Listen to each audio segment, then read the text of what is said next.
स्वागत है आप सभी लोगों का हमारे YouTube channel star GS hub में। हम लोग अपने इस चैनल के माध्यम से मध्यकालीन इतिहास विषय पर बातचीत कर रहे थे और मध्यकालीन इतिहास में अगर देखा जाए तो मैंने गुलाम वंश को पूरी कंप्लीट तौर तरीके से कवर किया था। दिल्ली सल्तनत जो टॉपिक चल रहा था उसमें गुलाम वंश को मैंने पूरी तौर तरीके से कंप्लीट किया था।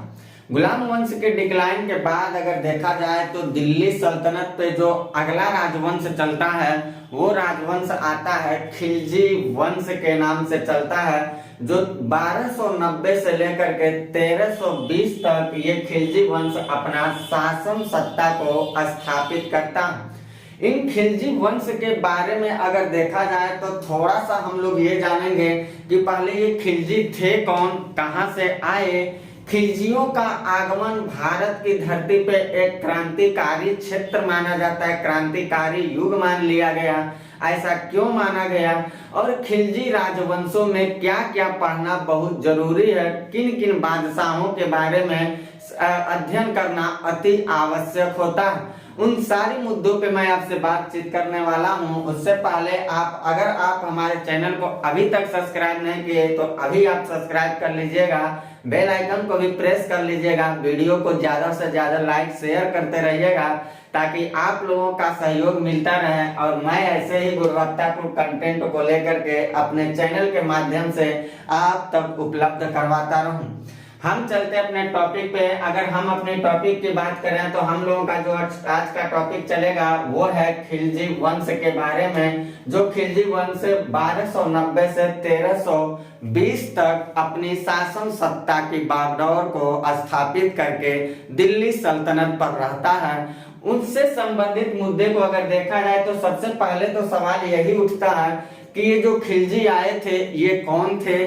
खिलजियों का आगमन इतिहासकारों के लिए अगर देखा जाए तो एक विवाद उत्पन्न करता है कि ये खिलजी कौन थे और कहां से आए थे, लेकिन तमाम सारे इतिहासकारों का ऐसा मत है कि जो खिलजी थे ये खिलजी तुर्कों का जो आगमन हुआ था वो तुर्क जो थे वो लगभग 64 जातियों में विभक्त हो चुके थे और उन 64 जातियों में से ही एक जाति की शाखा जो थी वो खिलजी थी। और ये खिलजी जो थे उस समय निवास करते थे अफगानिस्तान के हेलमंद घाटी के आसपास, ये लोग निवास करते थे। ऐसा कुछ साक्ष्यों के अनुसार खिलजियों के बारे में बताया जाता है। खिलजियों के आगमन जो हुआ था उसमें खिलजी वंश की स्थापना करने का काम जो दिल्ली सल्तनत में किया था वो शासक था जलालुद्दीन फिरोज खिलजी, जो 1290 में स्थापित कर रहा है। 1290 से 1296 तक देखा जाए तो ये गद्दी की संचालन करता है। जलालुद्दीन फिरोज खिलजी से रिलेटेड आपको क्या क्या चीजें याद करना वो मैं यहाँ लिख दिया हूँ। यहाँ मैं लिखा हूँ जलालुद्दीन फिरोज खिलजी के बाद मैंने नोट 1 और नोट 2 करके जो लिखा है, ये नोट 1 जो मैंने लिखा है इसमें वो बातें हैं जलालुद्दीन फिरोज खिलजी गद्दी पे बैठने से पहले कुछ काम को किया है, कुछ गतिविधियों से गुजरा है। और नोट 2 में मैंने लिखा है गद्दी पे बैठने के बाद भी कुछ उसने विद्रोहों का सामना किया है। तो ये सारी चीजें मैं इसलिए अलग से लिख दिया हूँ कि इन चीजों को बस सरसरी निगाह से देखिएगा। बाकी जलालुद्दीन से संबंधित जो 2-4 सवाल बनते रहते हैं वहां आपको ये मुद्दा अगर आप पूरी तौर तरीके से याद कर लेते हैं तो हमें लगता है जलालुद्दीन के बारे में आप कंप्लीट जानकारी रखते हैं। अगर इस जलालुद्दीन फिरोज खिलजी को देखा जाए जिसके बारे में कहा जाता है जो दिल्ली सल्तनत में खिलजी वंश की स्थापना जो हुई थी उस खिलजी वंश के संस्थापक के रूप में माना जाता है। ये जलालुद्दीन फिरोज खिलजी के बारे में ये भी कहा जाता है कि अपने जीवन का जो प्रारंभिक शुरुआत इसने किया था वो एक सैनिक रूप से शुरू किया था, यानी कि सेना के रूप में सबसे पहले अपने जीवन की शुरुआत करता है। और कहा जाता है कि ये समय समय पे कई राजवंशों के शासनकाल के दौरान ये रहा भी है, कई सारे पदों को विभूषित भी किया है, कई सारे राजा बनने से पहले कई सारे अभियान भी किए हैं और कई जगह पर इसने सफलता और असफलता दोनों रूपों में अपने आप को देखा भी है।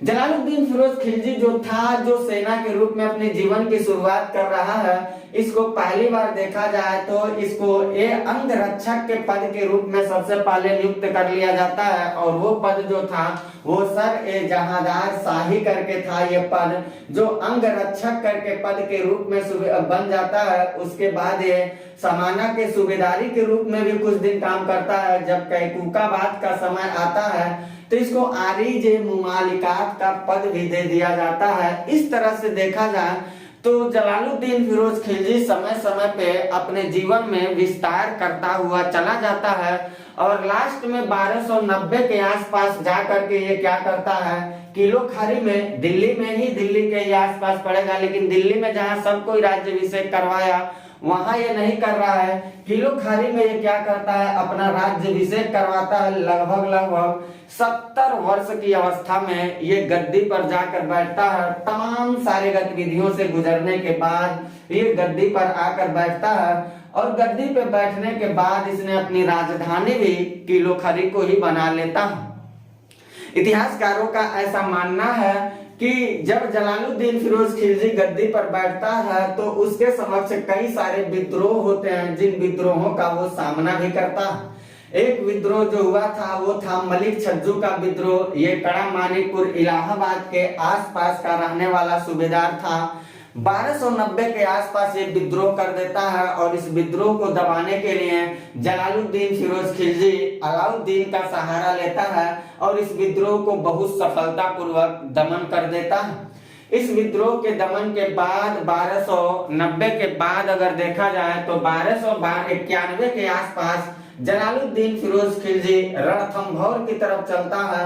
रणथंभौर राजस्थान क्षेत्र की तरफ चलता है और उधर अभियान जारी करता है, लेकिन अभियान में उसको सफलता नहीं प्राप्त होता है, वो असफल हो जाता है। यानी कि रणथंभौर अभियान जो था यहाँ पे उसको असफलता का मुंह देखना पड़ता है। जलालुद्दीन फिरोज खिलजी के बारे में कहा यह भी जाता है कि तमाम सारे जो विद्रोह और अभियान हुए थे उसके बाद अगर देखा जाए तो 1291 के बाद ये 1292 में मंडौरा और झारखंड किला पे सीधे अटैक करता है और यहाँ पर उसको पूरी तौर तरीके से सफलता हासिल हो जाती है। इतने सारे विद्रोह और इतने सारे अभियान करने के बाद जलालुद्दीन फिरोज खिलजी के समक्ष जो सबसे चुनौतीपूर्ण आती है बात, जहां से सवाल एक दो बार पूछे भी जा चुके हैं, वो सवाल था मंगोल नेता अब्दुल्ला का आक्रमण, जो अक्सर सवाल पूछे ही जाते हैं। मंगोल नेता अब्दुल्ला जो था वो मंगोल आक्रमण जो हुए थे 1292 के आसपास, ये मंगोल आक्रमणों में देखा जाए तो जो मंगोल आक्रांता था उसका नेता था अब्दुल्ला। इसका नाम आपको याद रखना है, ये सवाल आपसे पूछे जाते हैं। 1292 के आसपास मंगोल नेता अब्दुल्ला का आक्रमण होता है और यहाँ पे देखा जाए तो जलालुद्दीन फिरोज खिलजी को सफलता हासिल हो जाती है।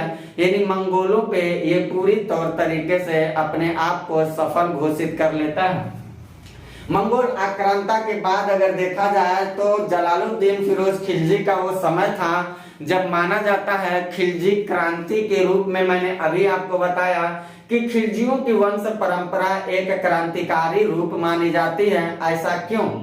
ऐसा इसलिए खिलजी क्रांति केवल इसलिए चर्चित नहीं थी कि वो गुलाम वंश का पतन करके भारत की दिल्ली की गद्दी पर बैठी, अपितु हम ये भी कह सकते हैं कि खिलजी क्रांति इसलिए चर्चित थी क्योंकि खिलजियों ने ही सबसे पहले दक्षिण का अभियान शुरू करने की कोशिश किया। अभी तक दिल्ली सल्तनत का कोई शासन सत्ता ऐसा नहीं था जो दक्षिण भारत की तरफ अभियान करके अपनी साम्राज्य विस्तार की नीति को आगे बढ़ा पावे, लेकिन वो काम कर दिखाने की जो कोशिश किया था वो खिलजियों ने किया था।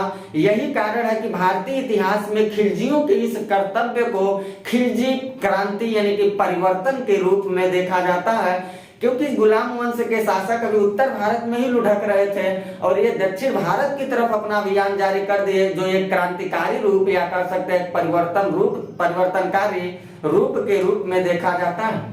पहली बार कहा जाता है कि इसी के शासनकाल के समय की यह घटना है जब देवगिरी यानी कि दक्षिण भारत के तरफ देखा जाए तो मुसलमानों के द्वारा दक्षिण भारत पे पहला बार अभियान जारी हुआ था, जो आपको सवाल के नजर से याद रखना है। और यहाँ की जो कहानी है इसको मैं यहाँ थोड़ा फिगर के माध्यम से आपको बता देता हूँ। ये सपोज करिए हमारा भारत है। मैं यहाँ थोड़ा फिगर का सहारा लेता आपको बताने के लिए। यहाँ हम लोग देखेंगे, अगर भारत पे देखेंगे तो भारत पे हम लोगों को क्या दिखाई देगा, दक्षिण भारत के क्षेत्रों में अगर देखा जाए, यहाँ पे जो जलालुद्दीन फिरोज खिलजी था, ये गद्दी पे कहाँ बैठ रहा है, किलो खरी दिल्ली के आसपास की गद्दी का संचालन ये कर रहा है, यानी यहाँ पे है। यहाँ सपोज करिए किलो खरी है, या कह सकते हैं जलालुद्दीन फिरोज खिलजी है, यहाँ पे जलालुद्दीन है। और हम यहाँ देखेंगे यूपी के क्षेत्रों में आएंगे, इलाहाबाद के कड़ा मानिकपुर में आएंगे, तो इलाहाबाद जो आज प्रयागराज के नाम से जाना जाता है, अगर यहाँ पे हम आते हैं, यहाँ प्रयागराज ही लिख देते हैं, प्रयागराज लिख देते हैं, उस समय इलाहाबाद के नाम से चर्चित था। और हम नीचे आ जाते हैं, देवगिरी के क्षेत्रों में आ जाते हैं, देवगिरी के क्षेत्रों में आ जाते हैं। ये देवगिरी का क्षेत्र है, सपोज करिए देवगिरी क्षेत्र है। कुछ घटना घटित हुआ था, वो घटना क्या था जरा उसको हम लोग समझते हैं। ये हमारा 23.5 डिग्री जो कर्क रेखा है, ये भारत को 2 भागों में बांट देता है। ऊपर का हिस्सा उत्तर भारत, नीचे का हिस्सा जो है वो दक्षिण भारत के नाम से जाना जाता है। ये लाइन थोड़ा और नीचे रहेगा, ये नीचे थोड़ा और रहेगा, इसको हम लोग समझते हैं। पहली बार ऐसा माना जाता है कि उत्तर भारत के जो दिल्ली सल्तनत के मुसलमान थे लोग, वे लोग पहली बार इस लाइन के नीचे अभियान करने के लिए चल रहे हैं। और खिलजियों की क्रांति मैंने बताया, इसीलिए सबसे ज्यादा चर्चित हुई था। हुआ क्या, जो ये देवगिरी अभियान चल रहा है, जो ये देवगिरी का अभियान चल रहा है, यहाँ का शासक जो जलालुद्दीन था, ये अपने भतीजा और दामाद, इसका जो भतीजा था और जो दामाद था वो प्रयागराज पे बैठा था। और वो भतीजा जो था, या कह सकते हैं ये आगे चल के दामाद भी हो जाता है, वो था अलाउद्दीन खिलजी। इस अलाउद्दीन खिलजी को क्या किया जाता है, देवगिरी के अभियान के लिए भेजा जाता है। और ये देवगिरी अभियान के लिए जाता है, देवगिरी के अभियान को पूरी तरह से जीत लेता है, विजित कर लेता है। और जीतने के बाद इसको देखा जाए तो अपार धन दौलत मिल जाता है। जैसे यहाँ से ये संपत्ति को लेकर के रिटर्न होता है, जैसे रिटर्न होता है तो किसी भी व्यक्ति को अगर इतनी ज्यादा संपत्ति जरूरत से ज्यादा मिल जाएगी तो शायद उसकी ललचाई आंखें जो होंगी, वो जो उसकी ललचाई आंखें बहुत ज्यादा अगर देखा जाए तो सत्ता को लेकर के विचलित हो सकती हैं।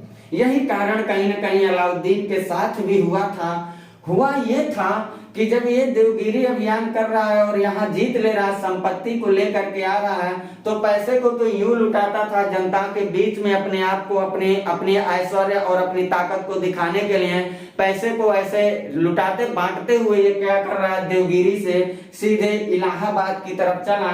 और इसकी इस घटना को देख करके जलालुद्दीन को कहा गया कि आप उसके पैसे, जो लुटा हुआ संपत्ति है, उसको नियंत्रित करें, नहीं तो आपके लिए घातक हो सकता है। क्योंकि इतनी अपार संपत्ति को लेकर के अगर वो आता है तो हो सकता है वो आपके खिलाफ भी विद्रोह कर दे। लेकिन जलालुद्दीन इस बात को स्वीकार नहीं करता है। काहे नहीं करता है? क्योंकि वो कहता है मैं एक वृद्ध मुसलमान हूँ और मुसलमानों की रक्त बहाने की मेरी आदत नहीं है।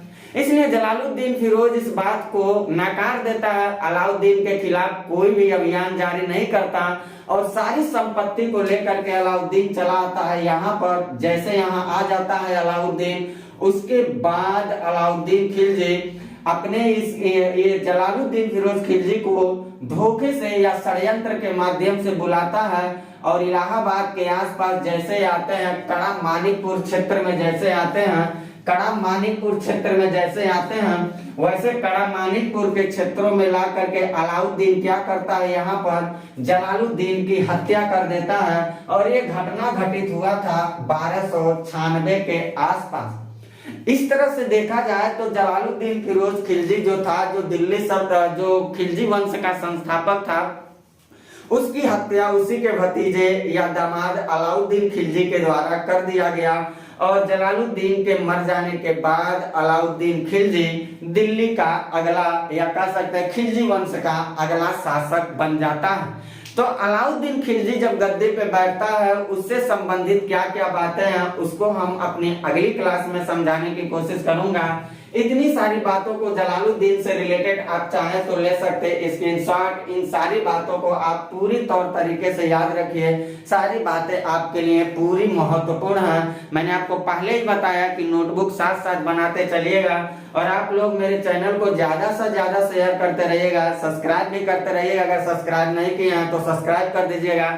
अभी आप बेल आइकन को भी प्रेस करते चलिएगा, वीडियो को ज्यादा से ज्यादा लाइक शेयर करते रहिएगा, क्योंकि आप लोगों का सहयोग मिलता रहेगा तो मैं ऐसे ही गुणवत्तापूर्ण कंटेंट को लेकर के पूरा डिस्क्राइब करके मैं सारी मुद्दों को ऐतिहासिक रूप में दिखाने की कोशिश करूंगा। तो मैं आशा करता हूं कि आप लोग मेरा साथ सहयोग देंगे और हम आप लोगों के लिए पूरी गुणवत्तापूर्ण कंटेंट के साथ मिलते रहेंगे।